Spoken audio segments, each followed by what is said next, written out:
నేను అట్లా నియమ నిబంధనలకు వ్యతిరేకంగా చర్యలు తీసుకోమని నేను అడగాను. ఇది కమిటీ ఆన్ ఎథిక్స్కి వారి వ్యవహార శైలిని ఈ సభలో అన్ని కెమెరాలు ఉన్నాయి. ఈ కెమెరాలలో వారు వ్యవహరించిన తీరు మొత్తం రికార్డ్ అయింది.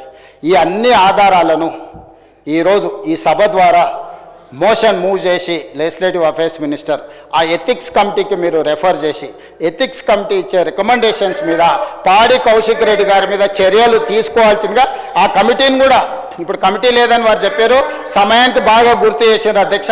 ఎంబడే ఎథిక్స్ కమిటీని కాన్స్టిట్యూట్ చేసి హరీష్ రావు గారి సూచన మేరకు తక్షణమే ఎథిక్స్ కమిటీని ఈ సభ ముగిసే లోపల మీరు అపాయింట్ చేసి ఈ కేసును దానికి రెఫర్ చేయాల్సిందిగా ఈ సభలో ఒక సత్సాంప్రదాయాన్ని రేపు భవిష్యత్తులో ఏ సభ్యుడైనా ఈ రకంగా బాధ్యతారహితంగా అసభ్యకరంగా అసహించుకునే విధంగా సీనియర్ సభ్యులకు అవమానం జరిగే విధంగా వ్యవహరిస్తే ఏ రకమైన చర్యలు తీసుకుంటామో భవిష్యత్ తరాలకు తెలంగాణ సమాజానికి ఒక దిక్సూచిగా ఉండే విధంగా చర్యలు తీసుకోవాలి.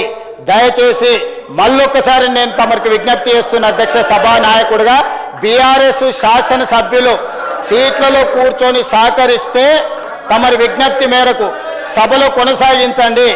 వాళ్ళు సహకరించకుండా ఒక దళితుడు స్పీకర్గా కొనసాగడానికి వీలు లేదు, అతను సమర్థుడు కాదు సభను నడపడానికని ఒక సందేశాన్ని బయట ప్రపంచానికి ఇవ్వదలుచుకుంటే సభ్యులందరినీ రాబోయే బిజినెస్ ఈ బడ్జెట్ సమావేశాలు మొత్తానికి వాళ్ళని సభల నుంచి సస్పెండ్ చేయాల్సిందిగా పాడి కౌశిక్ రెడ్డి గారిది కమిటీ ఆన్ ఎథిక్స్కి రెఫర్ చేయాల్సిందిగా తమరికి విజ్ఞప్తి చేస్తూ అవకాశం ఇచ్చినందుకు మీకు ధన్యవాదాలు తెలియజేస్తూ సెలవు తీసుకుంటున్నాను అధ్యక్ష.